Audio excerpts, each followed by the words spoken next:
Lorenzo Herdeiro walked through the courthouse hallways with firm steps and an unwavering gaze. His presence commanded respect, and even the most experienced lawyers lowered their eyes when he passed by. Young and wealthy, his meteoric rise in the judiciary was a source of admiration and envy. None of his decisions had ever been successfully challenged. To many, Lorenzo was the very embodiment of cold, unyielding justice. In his personal life, however, the reality was quite different. Surrounded by luxury, mansions, and sports cars, he lived in a world of material excess. But behind the golden walls, there was loneliness. Friendships were rare and superficial, always based on self-interest. All that remained was the image he cultivated, flawless, impenetrable, unreachable. The press portrayed him as a prodigy. Headlines praised his intelligence, his strictness, and his promising youth. But between the lines there were veiled criticisms of his inhuman coldness. To society, Lorenzo was the judge who didn't flinch at tears or pleas. He was a man of steel, never allowing emotions to interfere with his rulings. The lawyers who faced him knew it well. There was no room for emotional appeals in his courtroom. His judgments were based on logic, concrete evidence, and literal interpretations of the law. If someone was looking for compassion, they wouldn't find it in his court. Lorenzo believed that pity weakened justice. At home, however, when he took off his robe, only silence remained. Luxury couldn't fill the emptiness consuming him. He avoided family photos, memories, and conversations about the past. Any mention of his deceased sister was immediately shut down. That subject was a ghost haunting his inner halls, one he never allowed to surface. His nights were marked by insomnia. Lorenzo would review case files endlessly, as if work alone could silence the echoes in his mind. Sleeping was dangerous because dreams insisted on bringing back images he had sworn to bury. So he preferred to stay awake, even if it meant solitude, rather than face those memories. Despite his apparent coldness, his body betrayed the weight he carried. Deep dark circles under his eyes, slightly trembling hands, and constant tension in his shoulders showed that even the hardest rock wears down over time. Yet he refused to admit weakness, not to himself, and especially not to others.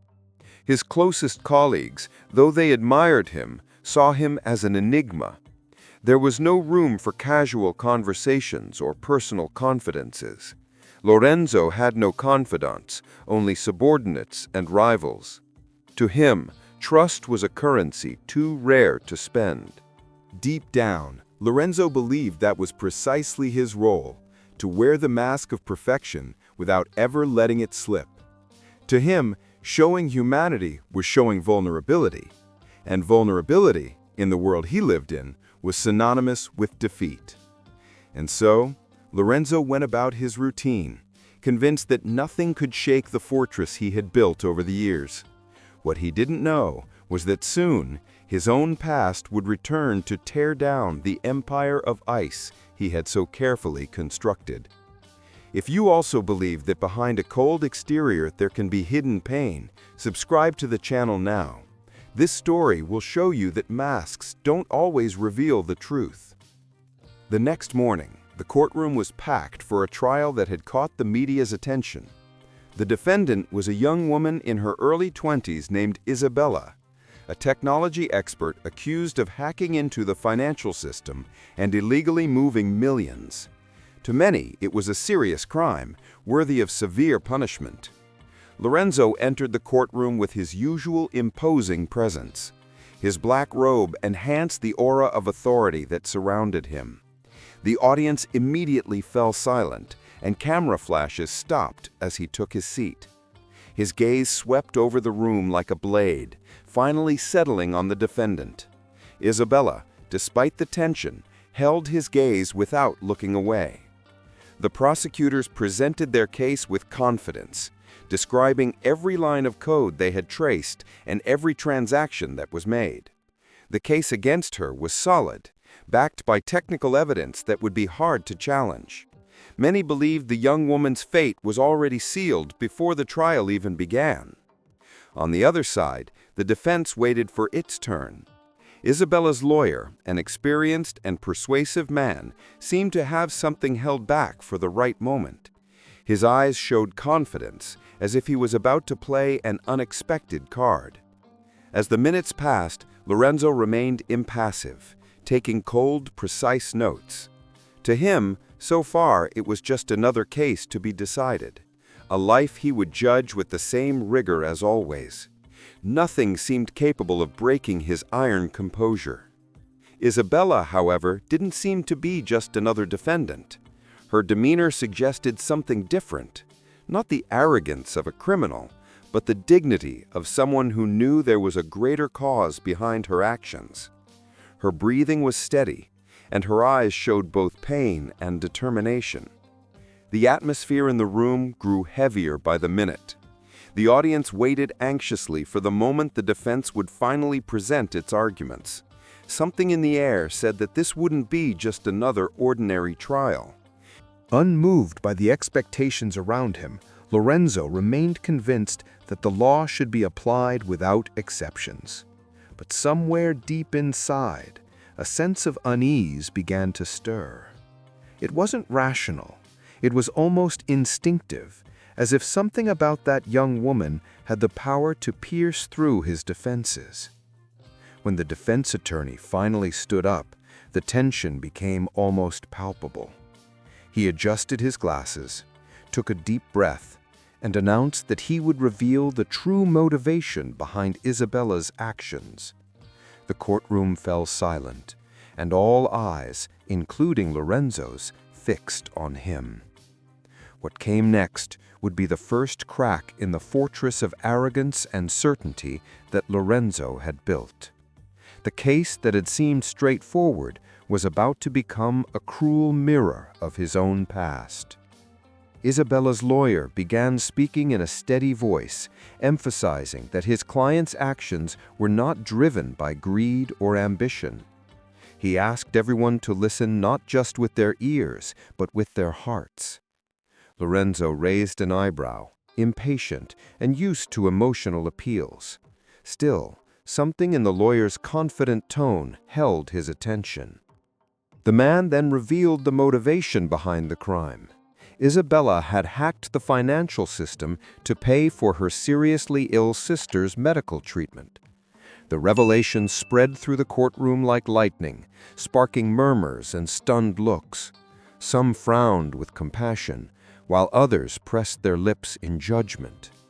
Isabela, who had been silent until then, let tears stream down her face. They weren't tears of regret, but of frustration and love. "I couldn't let her die," she said, her voice trembling. "If that makes me a criminal, then so be it." The silence that followed was absolute. Lorenzo kept his eyes fixed on her, but inside, something began to twist. Her story echoed painfully in his mind. He tried to push the thought away, repeating to himself that his duty was to judge by the law, not by emotion. But Isabela's words had already struck a chord too deep to ignore. The lawyer continued, presenting medical records and receipts that proved the defendant's sister was fighting a severe illness. The evidence was clear. Isabela wasn't seeking profit, she was seeking salvation. Her illegal act had been driven by desperation and unconditional love. In the audience, some spectators discreetly wiped away tears. Journalists exchanged glances, already envisioning headlines that went beyond a simple cybercrime story. This was a human story no one could ignore. Lorenzo, meanwhile, gripped his gavel tightly, as if it could contain the whirlwind growing in his chest. Memories began to force their way in against his will, bringing back a pain he had sworn he buried years ago. The young woman before him seemed, in some way, to carry the voice of another girl, a voice he had avoided hearing, but now returned with almost unbearable clarity. His heart raced, and his usual composure no longer seemed so unshaken. The lawyer concluded his statement with a question that hung in the air. Can justice truly be just when it turns a blind eye to the love that drives our actions? Lorenzo swallowed hard, unable to give an immediate answer, feeling that the question wasn't just for the court, it was for him alone. As soon as the defense rested, Lorenzo leaned back slightly in his chair, trying to regain his composure. But when he closed his eyes for a moment, he was flooded with memories he had long avoided. He saw his sister's face, pale but smiling, asking for his help in her final days. Back then, Lorenzo had chosen to hide behind commitments and excuses, convinced that showing emotion would be a sign of weakness. His sister had begged for his support, but he had refused to listen. His pride had kept him from reaching out, and by the time he realized it, it was already too late. The images came back with brutal force. The hospital room, the steady beep of machines, the last look she gave him before closing her eyes forever. It was a memory he suppressed every day, but now it resurfaced with the same intensity as when it happened. He opened his eyes abruptly, staring at Isabela again. The similarity between their stories was unsettling. The young woman before him was fighting for her sister, something he had failed to do for his own. The contrast burned like hot iron in his chest. He tried to take a deep breath and mentally recite the principles of the law to steady himself. But the words, once solid, now sounded hollow. For the first time in years, Lorenzo questioned whether the justice he practiced was truly just or just a mask to hide his own cowardice.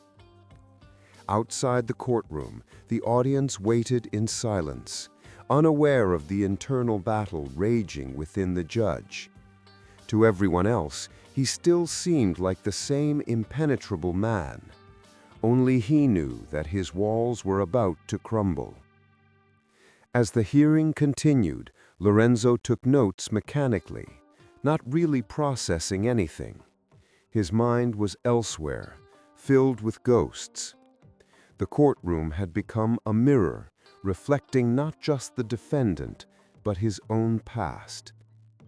Isabela's gaze, steady and full of pain, seemed to pierce right through him. It was as if she were the voice of his sister, silently accusing him of neglect. The weight became unbearable, and he began to feel his rigid composure cracking.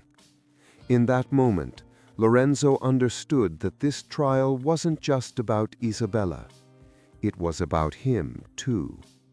And for the first time, he didn't know what sentence he could possibly deliver. Lorenzo leaned over the case file in front of him, trying to mask his growing tension. But his hand trembled slightly as he held his pen, betraying the struggle within. The audience didn't notice, but those in the front row who were paying attention saw the difference. For the first time, the untouchable judge seemed human. He took a deep breath, trying to regain control. But every word Isabela had spoken echoed in his mind like hammer blows. The silence of the courtroom, which had once made him feel powerful, now felt suffocating. It was as if every pair of eyes was focused not on the defendant, but on him. The prosecutor spoke again, reiterating the technical evidence and calling for a harsh conviction. His words were rational and severe, but Lorenzo could barely hear him. The speech sounded distant, muffled, as if it were coming from another room. His mind was in another time, in another room, facing another sister. Trying to pull himself together, he looked out at the audience. He saw a range of expressions, some silently pleading for mercy with their eyes, others demanding strict punishment. Every face seemed to reflect a different facet of the turmoil raging inside him. It was impossible to remain unaffected. Lorenzo adjusted himself in his chair, forcing himself to put back on his mask of severity. The gavel in his hand felt like it weighed a ton. He wanted to believe he was still in control, but the truth was becoming clear. His pride was unraveling, piece by piece. In a moment of weakness, he looked away from Isabela, as if avoiding a mirror. But his conscience pulled him back, forcing him to face her. There was no escaping it. There she was, a living representation of his own failure, of what he had denied for years. The audience watched, intrigued by the unusual amount of time Lorenzo was taking to speak. Journalists scribbled quick notes, sensing the growing tension. The judge, who never hesitated, now seemed trapped in a maze of emotions. He subtly passed a hand over his face as if trying to wipe away invisible marks. The gesture, though simple, was rare for him, and it caught everyone's attention. His armor was beginning to show cracks, and the collective curiosity grew with each passing second. Inside, Lorenzo felt his fortress crumbling. The pride that had sustained him for years no longer felt like enough. And old pain consumed him, and he knew he was at a crossroads, one that would define not only Isabela's fate, but his own. And so, in the heart of the court, Lorenzo realized he could no longer hide. The collapse wasn't just inevitable, it had already begun. The silence in the courtroom seemed to scream. Lorenzo felt watched from all sides, but the real enemy wasn't in front of him. It was within. His pride pulled him toward delivering a harsh sentence, but compassion pushed him toward a new and unfamiliar path. He remembered his sister, fragile and hopeful, and how he had ignored her pleas for help. Isabela's words echoed cruelly in his mind. I couldn't let her die. The judge felt crushed between the memory that haunted him and the young woman now begging for justice. In that moment, Lorenzo realized it wasn't just Isabela on trial. It was him. The robe he wore was no longer a symbol of authority, but a burden carrying his guilt. Every heartbeat seemed louder than any gavel he could hold. The prosecutor, unaware of the turmoil, pressed on with his accusation fervently, but his words blurred into a distant hum. The real conflict wasn't between prosecution and defense. It was between past and present, between pride and redemption. Isabela raised her eyes and met Lorenzo's gaze. There was no hatred in her look, only pain and dignity. That silent exchange was more devastating than any evidence presented. He felt she saw right through him, as if she could see the hidden scar on his soul. He tried to look away, but the intensity of her gaze held him. He felt exposed, as if the entire courtroom could read his mind. Cold sweat trickled down the back of his neck, and his hands gripped the arms of his chair to steady their trembling.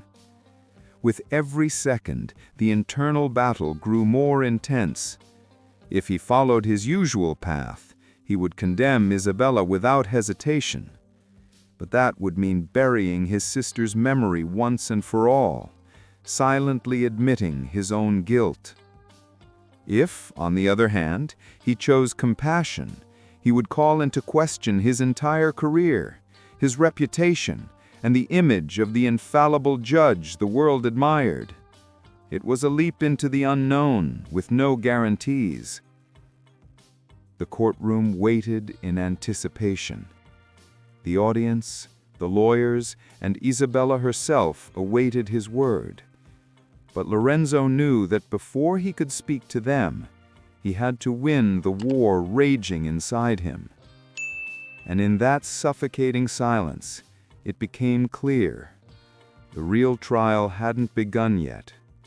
It was just about to take place within Lorenzo Herdeiro.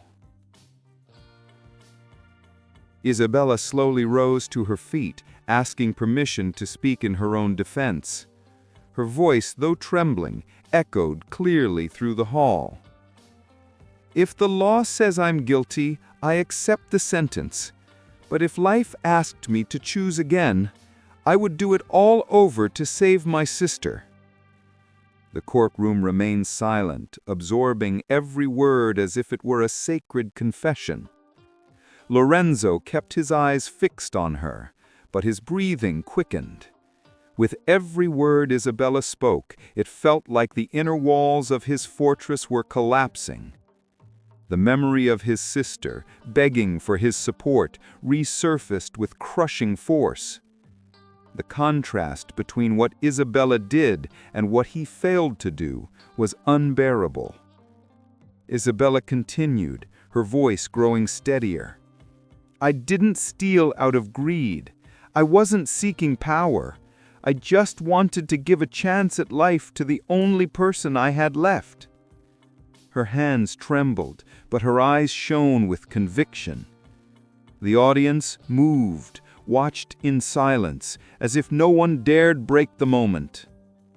Her words cut through Lorenzo's chest like sharp blades.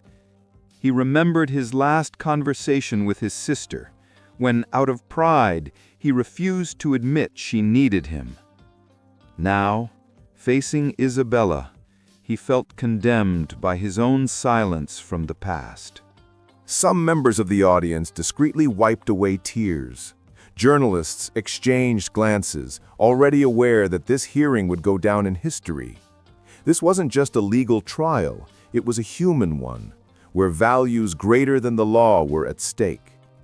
Lorenzo tried to pull himself together, but Isabela's voice seemed to speak directly to his conscience. It was as if she had traveled through time and become the voice of the sister he couldn't save. The weight of that realization made him falter. The proud judge he once was no longer existed in the same way. In his place stood a vulnerable man trying to remain standing in the face of a truth that stripped him bare. His rigid posture now seemed like nothing more than a fragile disguise, ready to crumble at any moment. "If this is a crime," Isabela concluded, tears streaming down her face, "then let the law condemn me. But let everyone here know this: I could never forgive myself for not trying to save someone I love." A murmur swept through the courtroom, and the silence that followed was even more deafening. Lorenzo felt his heart clench. A conviction seemed inevitable, but he knew this was no longer just about Isabela. It was about him, his sister, and all the choices that had haunted him until this very moment. And for the first time in his career, Lorenzo realized he was facing something greater than the law. He was facing his own redemption. The tension in the room was almost palpable. Every eye was fixed on Lorenzo, waiting for his decision. Journalists held their pens ready, prepared to record the ruling that could change careers and headlines. The audience, in complete silence, seemed to be holding its breath. Lorenzo, however, remained still. On the outside, he maintained the image of the cold judge, but inside, the battle raged on. His thoughts were tangled, weaving Isabela's words together with the painful memories of his sister. The prosecutor, growing restless, urged the judge not to be swayed by emotional appeals. He insisted that the law must prevail, without exceptions, but his words rang hollow. For Lorenzo, it was impossible to ignore the humanity of the situation. Every second of silence heightened the anticipation. Lawyers whispered among themselves, and the audience stirred with restrained murmurs. Some believed Lorenzo would deliver his usual harsh sentence. Others sensed something extraordinary was about to happen. Lorenzo passed a hand over his face, a rare gesture for someone who cultivated an image of detachment. His eyes, once sharp as steel, now revealed a shadow of pain. The audience noticed, and the tension grew tighter. He lightly raised his gavel, but his hand hesitated in the air. That simple gesture became a symbol of the internal struggle everyone sensed, but didn't fully understand. It was as if Isabela's fate hung suspended along with that gavel. From the defendant's table, Isabela kept her gaze fixed on Lorenzo. There was no pleading in her eyes, only dignity. That struck him harder than any tears could have. He felt as if she were silently telling him she wasn't seeking pity, only recognition of her truth. The courtroom seemed frozen in time. The sound of a cup dropping in the back echoed like an explosion, only to be swallowed again by the suffocating silence. It was one of those moments where everyone knew something significant was about to happen. Lorenzo took a deep breath but couldn't speak. The weight of every word he might say felt overwhelming. The entire courtroom waited, but he wasn't ready yet. The real confrontation was still to come. And so, in that suspended moment, it became clear it wasn't just Isabela being judged.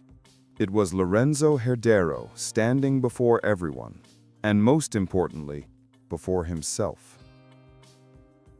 The courtroom awaited the sentence, but Lorenzo remained silent for several long seconds. The weight of his robe felt suffocating.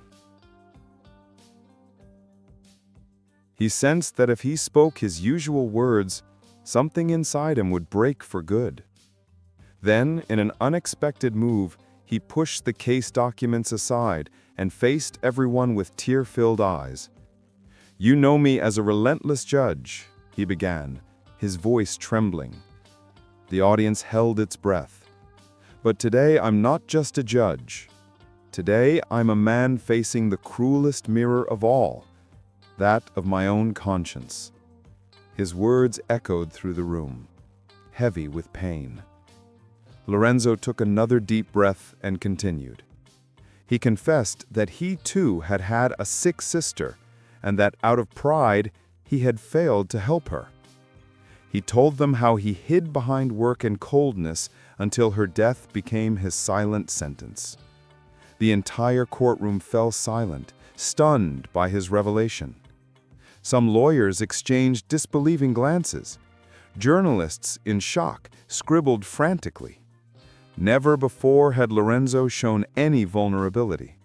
Now, in front of everyone, he was exposing his deepest wound. It was like watching a monument crumble.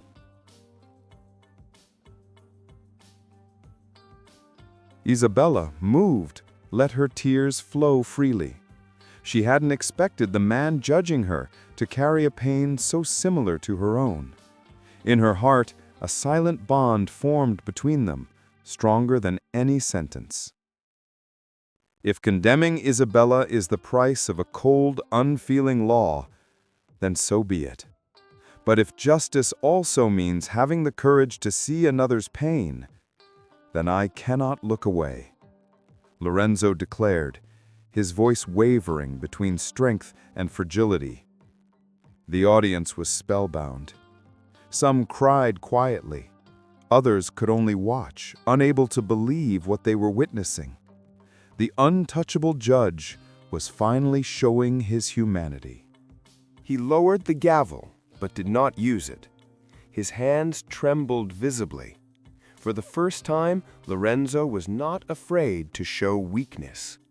The silence that filled the room was not one of judgment, but of respect. The monument of ice that Lorenzo had built over the years was crumbling before everyone's eyes.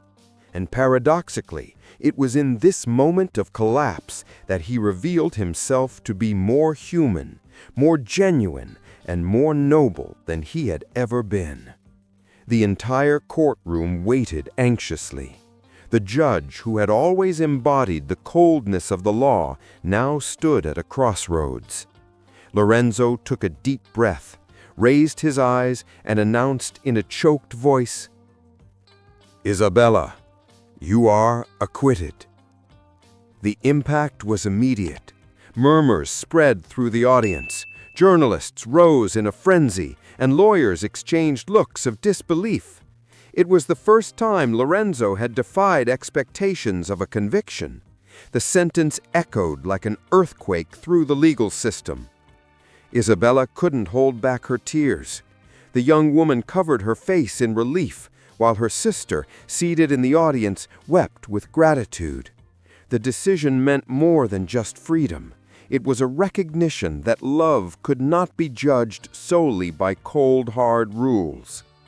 Lorenzo, still visibly shaken, continued, "Today, I realize that justice cannot only be about the law. It must also be about humanity. And if it's a crime to act out of love, then I myself should be sitting in the defendant's chair." His words were met with a profound silence. The fellow judges in the room exchanged glances, torn between disapproval and admiration. Some saw weakness in his actions, while others recognized courage in his gesture. What no one could deny was that this moment marked a historic turning point. Lorenzo set the gavel down on the table without his usual ceremony. It was as if he were saying he no longer needed this symbol of authority. The real weight had been carried in his heart for years, and now he was finally beginning to free himself from it. Isabela, overwhelmed, thanked him with a simple look. No words were necessary. The invisible bond that united them in that moment was worth more than any public acknowledgement. The audience, stunned, rose in spontaneous applause. Some, it's true, muttered quiet protests, accusing him of bias, but most were swept up by the raw emotion of what they had witnessed. It was a rare display of humanity in a place usually ruled by rigidity. Lorenzo remained seated, taking deep breaths as if he had just fought the greatest battle of his life. And in a way, he had. But he knew this verdict wasn't the end of anything. It was only the beginning of his own redemption. In the heart of the courtroom, Lorenzo Herdeiro ceased to be just a judge. He became a man. The next day, newspapers splashed Lorenzo's face across their headlines in bold letters. "The judge broken by truth. The man behind the robe. Scandal or courage." Each publication offered its own interpretation. Social media buzzed with debate, dividing public opinion in a battle of hashtags. Some hailed him as a hero, finally capable of humanizing the justice system. Others accused him of betrayal, claiming he had placed emotions above the law. His fellow judges were outraged, while more progressive legal scholars defended him as a pioneer. Lorenzo's decision, more than just acquitting Isabela, exposed the system's own fragility. Lorenzo watched the turmoil in silence. Isolated in his mansion, he received endless phone calls, interview requests, veiled threats, criticism, and praise. His image, once a symbol of rigidity, had now become the focus of a national debate. Isabela, meanwhile, was embraced by her sister with tears of relief. For her, the verdict meant so much more than freedom. It was proof that her fight hadn't been in vain. Though grateful, she knew the greater weight had fallen on Lorenzo. That night, Lorenzo went out alone for a walk, something he hadn't done in years. He felt the cold wind on his face. No photographers, no robe, no applause or criticism. For the first time in a long while, he walked simply as an ordinary man. With every step, he reflected on the impact of his words in the courtroom. He had bared himself before everyone, confessing his deepest pain.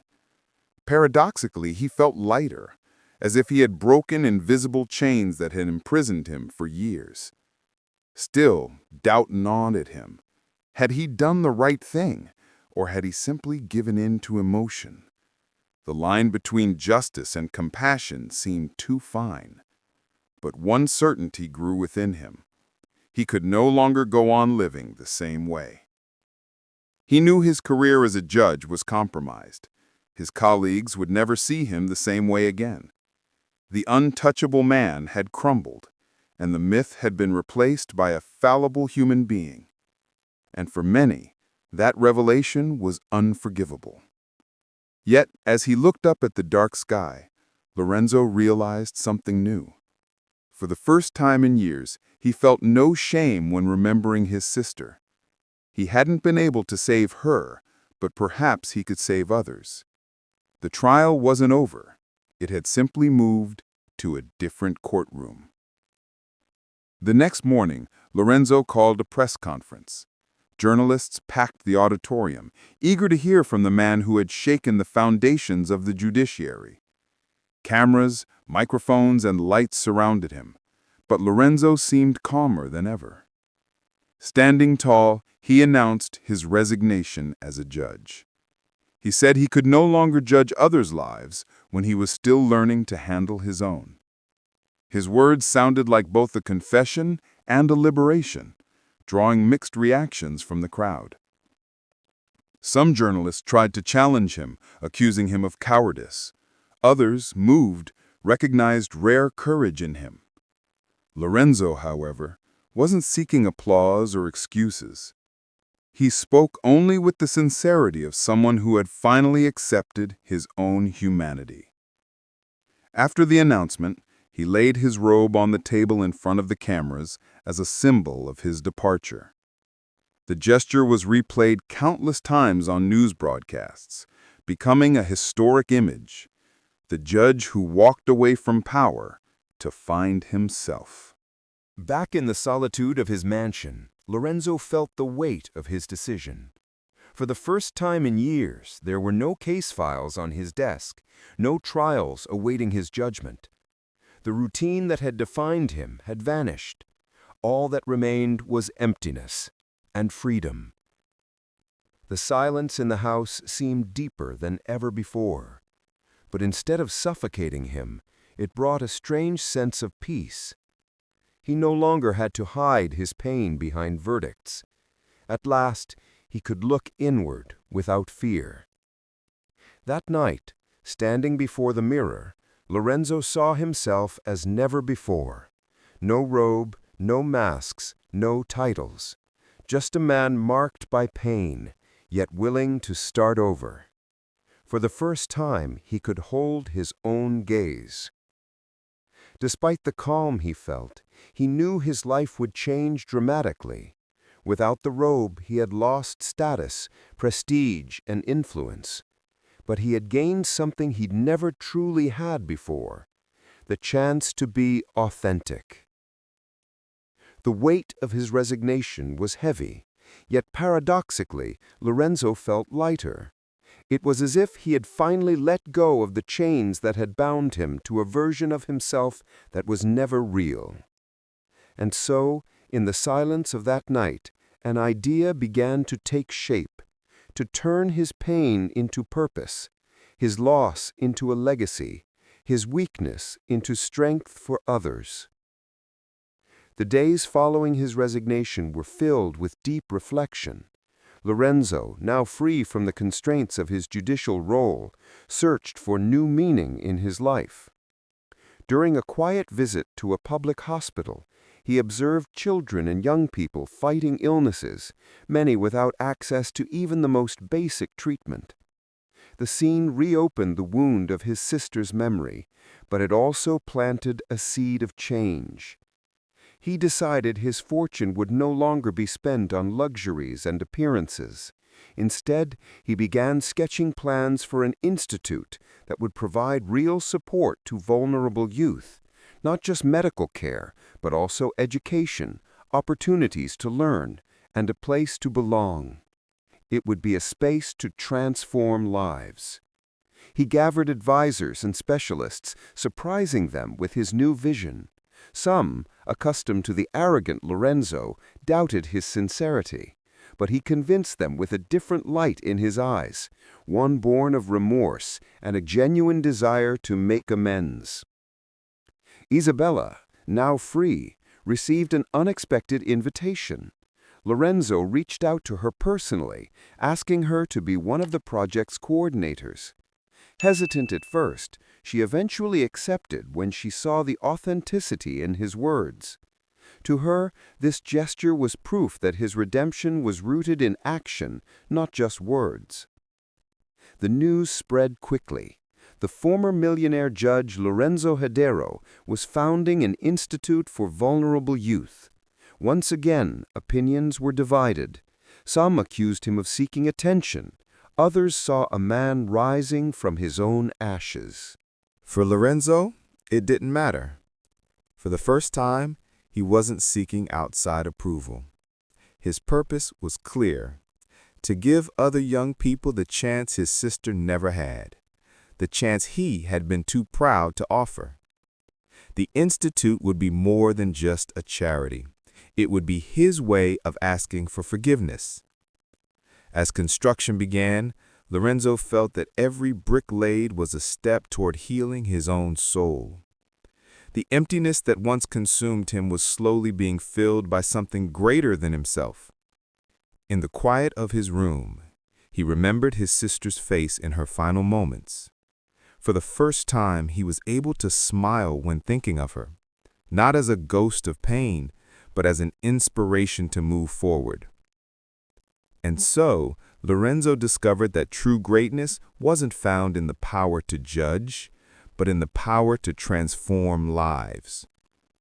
The Institute opened its doors months later, with a simple yet deeply meaningful ceremony. Young people from all walks of life filled the space, each carrying stories of struggle, hope, and pain. To them, this place wasn't just a building, it was a chance to start over. Isabela took on an active role in the project, mentoring young people with talents in technology. She used her own experience to show them that knowledge could be a tool for building up, not tearing down. Many saw her as an example of resilience. Lorenzo walked through the halls, observing every detail. For the first time, he felt useful outside the courtroom. The smile of a child receiving a book, the hug of a young person awarded a scholarship, all of it showed him he was on the right path. The press, curious, followed the project closely. News reports featured stories of helped youth, grateful families, and emotional testimonials.